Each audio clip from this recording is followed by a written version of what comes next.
Shamir, can I be having your time? There is a thought that is giving me great concern. Let's hear it, Petra. If Dagda is ever invading Fodlan again, what will you be doing? I'd join the army of Dagda. I'd lay waste to Fodlan and return to my homeland. If that is the truth, then I am having one more question for you. If that was happening, and all of us were fighting for Fodlan, would you be fighting us too? Of course. You expect me to die for you? You should be prepared to do the same. Your homeland would likely join Dagda. So, that is your truth? Maybe.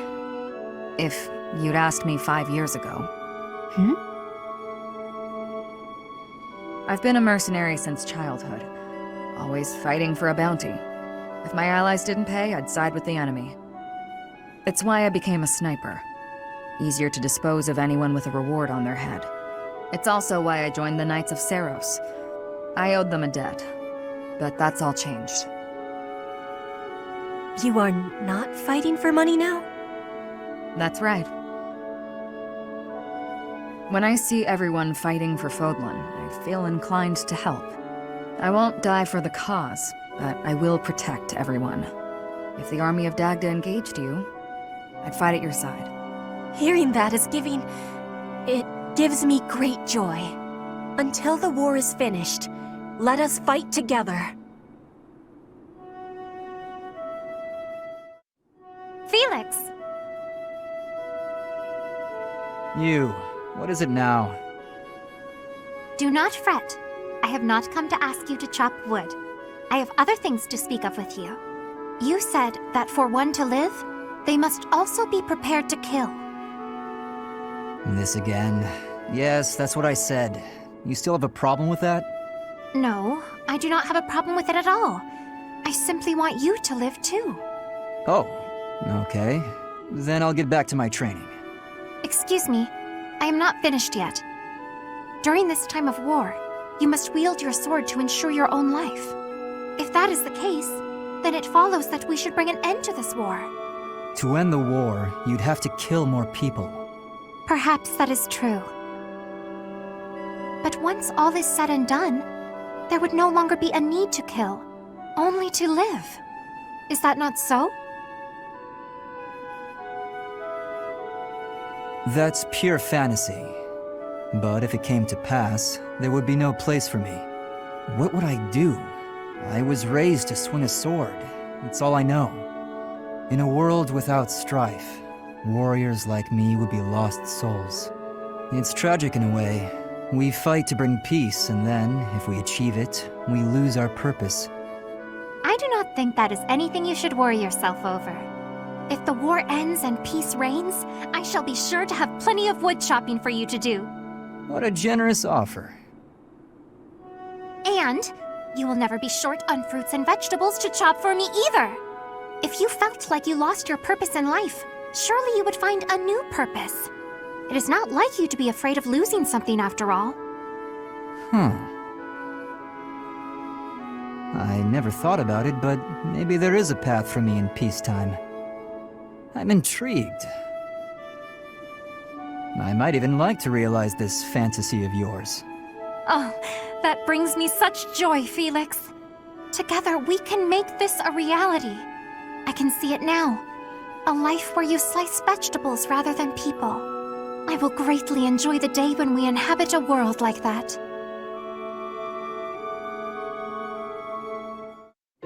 Ah! Ah! Oh! Yeah! Ah! Yeah! Rah! Yeah! Nice work. Here you go. Drink up. Oh, thank you. This water tastes absolutely divine. Your shouts are really coming from the gut now. I bet you're getting stronger too. I'm not so sure I'm stronger, but somehow, when I shout, I'm able to move more books than normal. Although my brother becomes very anxious anytime he hears me shouting. I do suppose my body feels a bit sturdier now, though. I'm so very grateful to you, Raphael. Oh no, thank you. I'm just happy to have someone to shout with. But Doesn't all this shouting keep you from your precious workout regimen? Nah, don't worry about that. I think I'm in better shape now than I was before. My muscles work overtime when they hear you shouting so close to me. Isn't that wonderful? Come along, Raphael's muscles. We can do this. It is my wish that someday I'll be able to lift a log all on my own with these arms of mine. I'm sure they will. I used to think you were a lost cause, but look at you now. If you really want to get there, you gotta start training your muscles when we shout, all right? You've already got big brains, but if we can get you big muscles too, you're gonna be invincible. Invincible! I like the sound of that. Roar! Roar! Wah! Ah! Yeah! Yeah!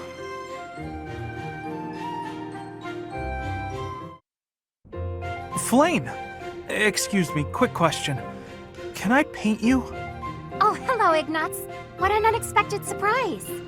I'd like to paint your portrait, Flayn. For some reason, whenever I try to visualize Saint Sethline, I think of you. No wonder I've repeatedly felt someone's eyes boring holes into the back of my head lately. You're quite lucky my brother hasn't noticed. It would be wise to back away from me before he does. Although, I shall agree to your request, on the understanding that you paint me to be more illustrious than Saint Sethline. More illustrious than the statue? Surely you mean as illustrious. Am I not the more illustrious? The more breathtaking? Well, true, you are a sight to behold. Though I'm not sure about the competitive tenor of that question. I'd expect you, as an admirer of Saint Sethline, to speak more admiringly? An admirer, hmm? You say such funny things. Now then, would you like me to pose? Oh, I have many ideas up my sleeve. A pose? No need. You can just sit down. Are you certain about that? It sounds rather dull. How long will it take you? A few days, I imagine, but that's okay. You can just come by whenever you have time. Oh, and if you don't mind, could you tell me some more stories about her? The stories you tell about Saint Sethline are so much more vivid than the other legends I've heard. She seems so impressive, so fierce. I can't help but admire her too. Actually, I have changed my mind. No longer do you need to paint me as illustrious. Instead, paint me as fierce! Sure, I guess. I think cute might suit you a little better, though. Did you not just say that Saint Sethline had an impressive and fierce way about her? Well, if that is the case, then I too would like to look fierce. You're welcome to paint me repeatedly until you get the expressiveness just right. Rather, you must paint me repeatedly until I am satisfied with the outcome. I'm not sure I can ever produce a painting that completely satisfies you. But I'll try. I said I would, and I will not go back on my word. Even if this painting takes me months. That wouldn't be a problem, would it? Not at all. We're friends, aren't we? I am happy to help with a friend's request, even if it takes centuries to complete. Thank you for that. Though I hope it doesn't take quite that long. Manuela, do you recall what you told me?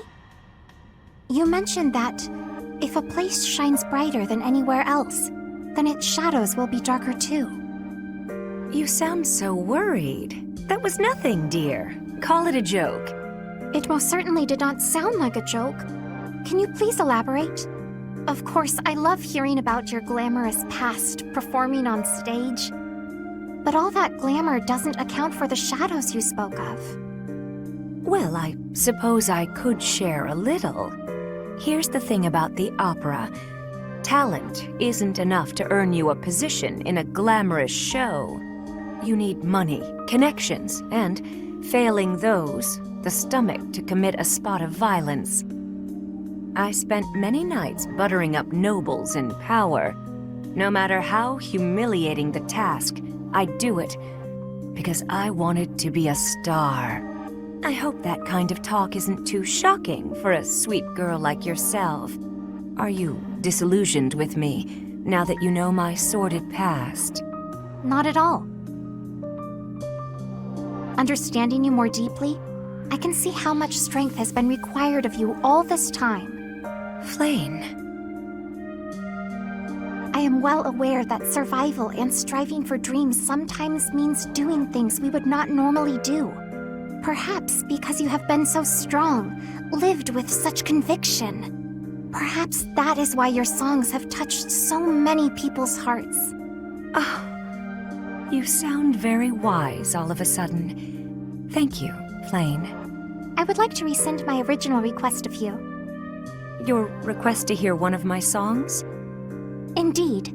Instead, I have a different request. I would like to see you perform an opera on stage. I don't know about that. It's been a long time since I stood on stage. I imagine you have experienced much since you left the opera company. It follows then that you have developed new insights, charm, and wisdom to share. Yes, I probably could play a tragic role even better now than I could back then. But it's hardly the time for operas. We need to put an end to this war first. Agreed. Let us make the curtain fall on this war as soon as possible. Maybe then we can raise the curtain on a brand new performance. That'd be something, wouldn't it? That is exactly what I yearn for.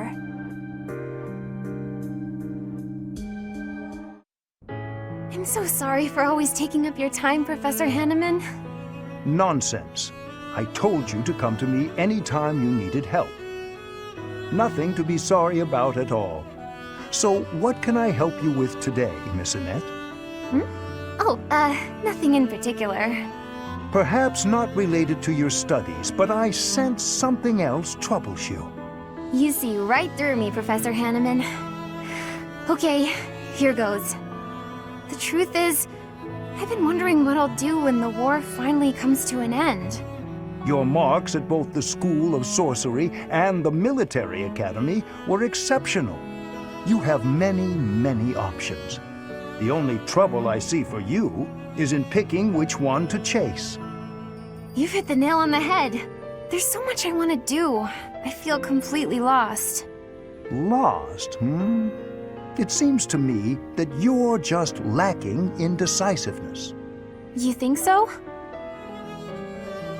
For example, I've already been considering my own future once this war ends at last. I think I might leave Garreg Mach. I've spent a great deal of time researching crests, both in the Empire and at the monastery.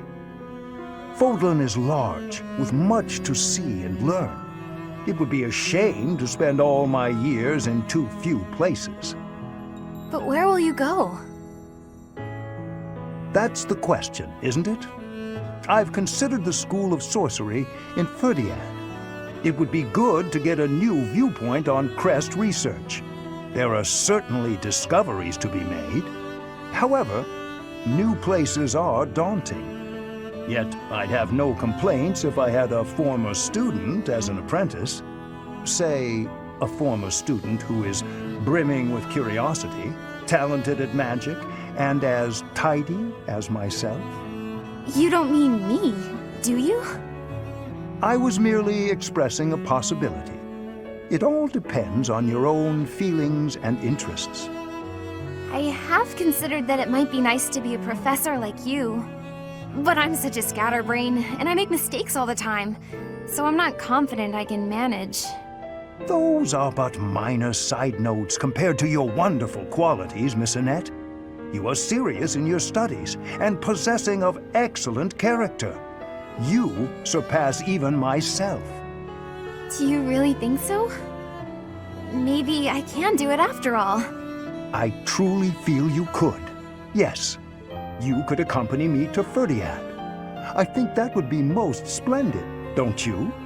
I feel like, with your guidance, I could excel anywhere. First, though, we must put an end to this war. The future cannot begin until we achieve victory. That's true. I'm gonna try my hardest to make sure that happens. I know you will, Miss Annette. You have my full support.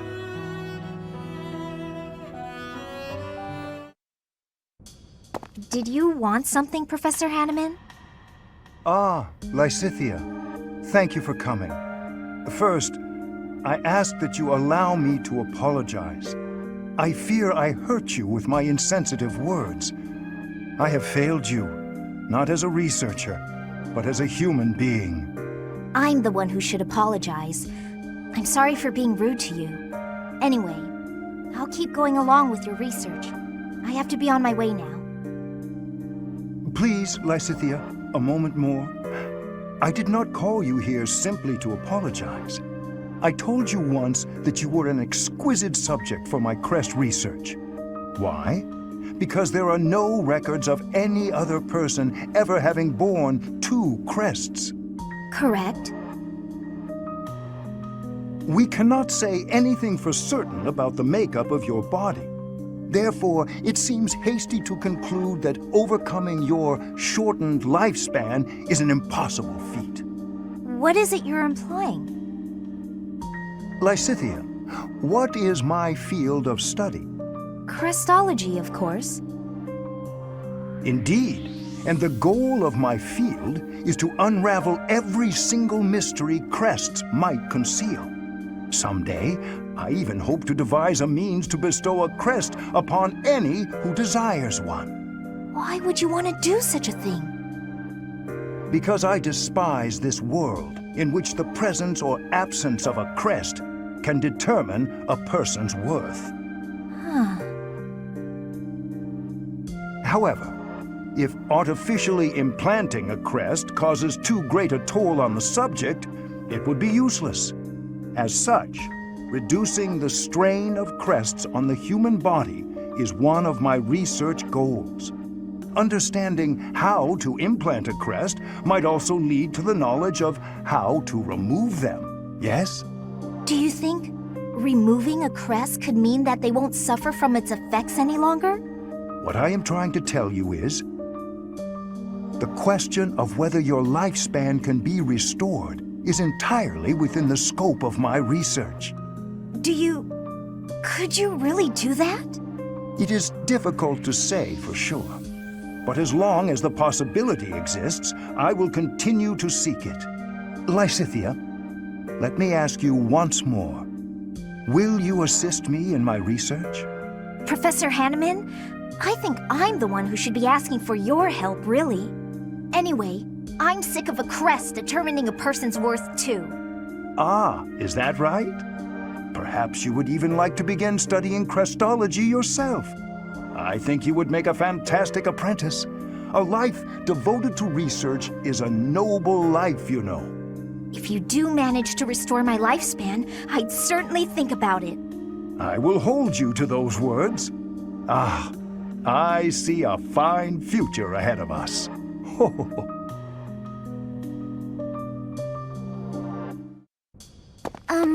Professor Hanneman? Why, hello, Miss Marianne. A visit from you is a rare pleasure indeed. I wanted your opinion on something. Oh, how intriguing. Whatever is on your mind. I'm beginning to feel that I should accept who I am. I thought it might be time to change my training regimen, to utilize my crest, even if just a little. What a splendid thought. Quite exceptional. May I ask how it is you've reached this conclusion? I admit, I did not imagine my words would do much to sway you. The truth is that I was already considering it before we spoke. All of my allies work relentlessly to achieve their goals, both on and off the battlefield. Seeing this, it occurred to me that I have nothing to work toward. I'm no use to anyone. If I could accept who I am, even a little, I might be able to change that. I was still considering, but after we spoke about it, well... Well, indeed. So it seems my words resonated with you after all. I'm sorry. I know I'm not the best at communicating. But it's true. Your words gave me a lot to think about. They helped me come to this decision. Whatever my crest, it should serve me. That's it. Exactly right, Miss Marianne. That's not to say I've accepted it completely, but I refuse to continue living in fear of myself. I have every confidence that you will succeed at drawing out your crest's full strength. And I intend to help you at every step. If you'll have my help, that is. Of course. Your knowledge is much appreciated.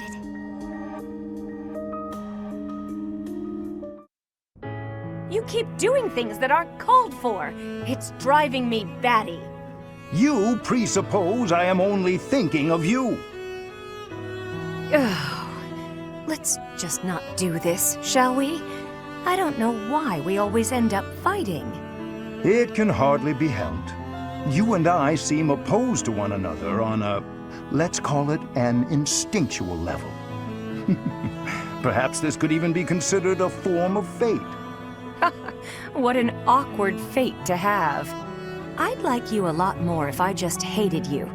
All this fighting and making up is just exhausting. Agreed, yes. It does feel as if we have fallen into a rather tiresome bit of repetition. What a waste of effort. We're absolutely hopeless, the both of us. Here's a thought. Couples who are similar to one another, share the same views and all that, they're pretty successful. But complete opposites work together too.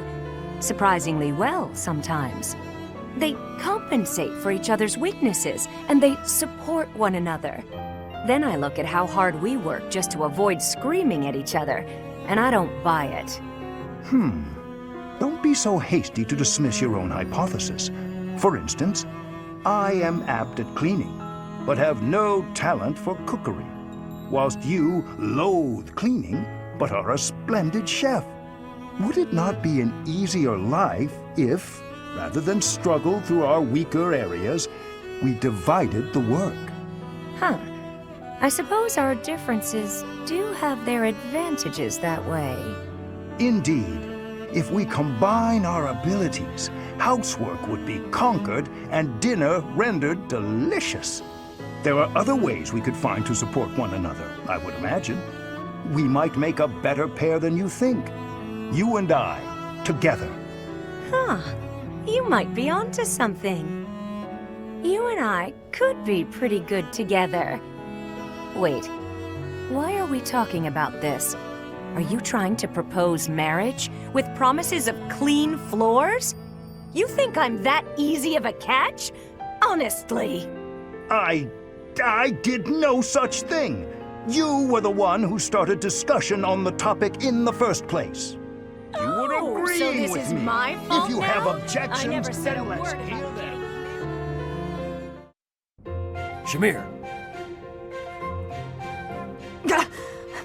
Raphael? all right! That went better than I thought. You make funny sounds when you're scared. I wasn't scared. Forget that happened.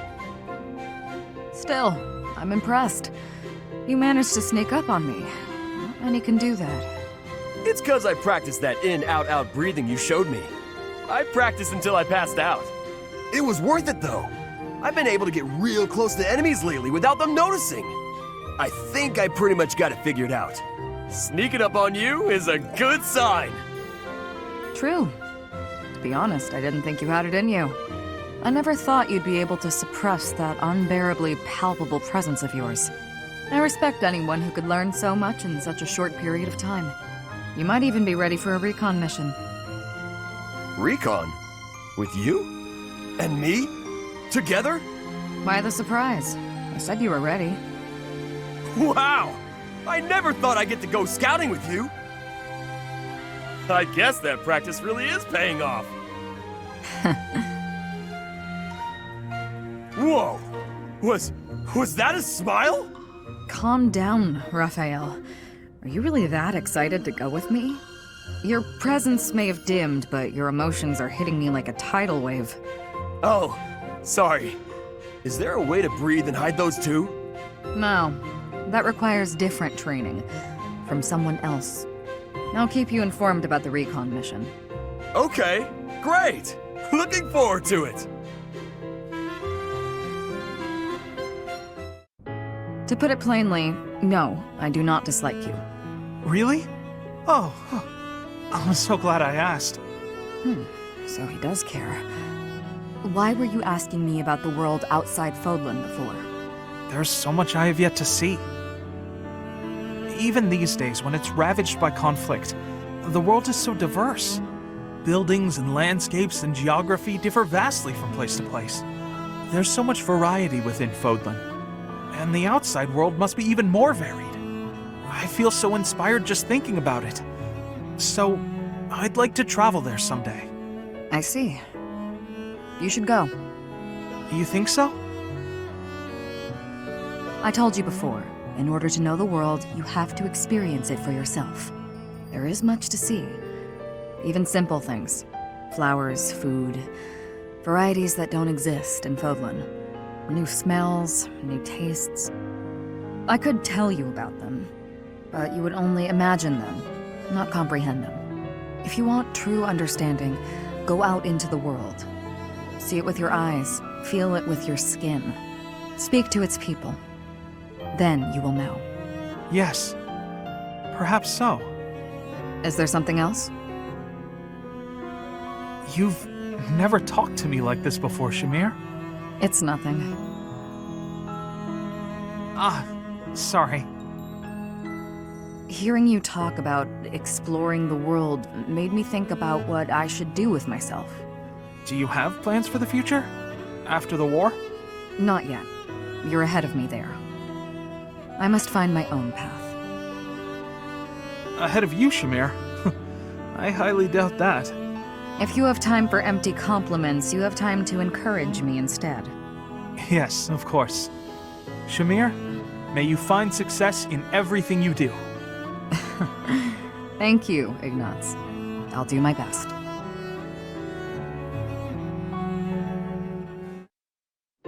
Whew, guess that's enough for now.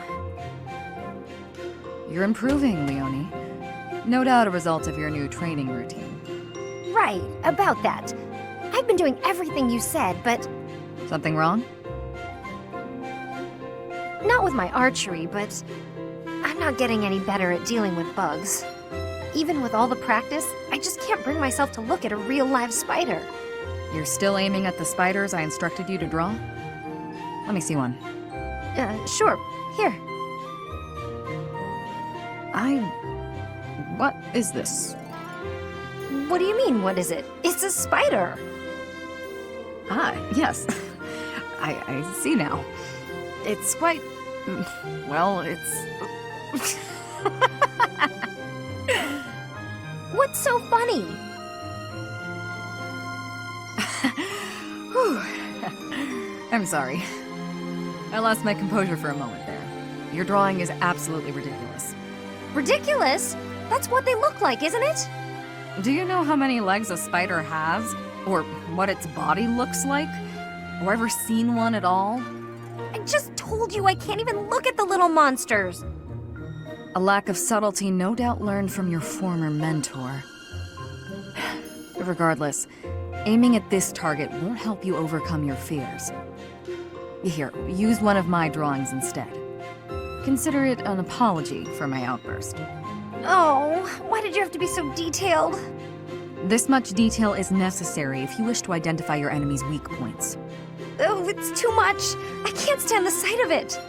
This is guaranteed to help overcome your fears and improve your archery in the process. So, archery's secondary now, is it? You want to be a peerless mercenary, right? You'll never accomplish that if you're afraid of something as innocuous as a bug. When you put it that way, I guess I'll have to. Okay, Shamir, you've talked me into it. First, I'll take out the drawings, and then I'll move on to the real thing. Excellent. I look forward to seeing fewer spiders around here.